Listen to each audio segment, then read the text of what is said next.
முருகன் அருளால் முடியாதது ஒன்றுமில்லை. இன்றைக்கி செவ்வாய்க்கிழமை முருகனோட அருளால் நமக்கு என்ன மெசேஜ் கொடுக்குறாருன்னு பார்க்கலாம். யாரெல்லாம் இந்த மெசேஜ் பார்க்குறீங்களோ கமெண்ட் செக்ஷனில் ஓம் முருகான்னு டைப் பண்ணுங்கள்.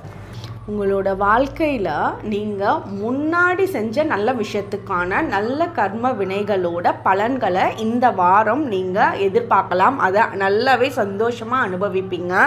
இந்த வாரம் முக்கியமாக நமக்கு வந்திருக்க மெசேஜ் என்னென்னா, நீங்கள் உங்களோட இந்த வாரம் மெயினாக இந்த வாரத்தை ஃபோக்கஸ் பண்ணி 6 விஷயங்களை தவிர்க்கணும். அந்த 6 விஷயம் என்ன அப்படின்னா, காமம், கோபம், பொறாமை, சுயநலம், பேராசை, அகம்பாவம். இந்த 6 விஷயத்தை நீங்கள் தவிர்க்கிறீங்க அப்படின்னா இதுக்குண்டான பலன்களாக உங்களோட வாழ்க்கையில் நல்ல அமைதியும் நல்ல அன்பையும் நல்ல ஒரு சந்தோஷமான சூழ்நிலையும் முருகனோட அருளால் உங்களுக்கு கொடுக்குறாரு.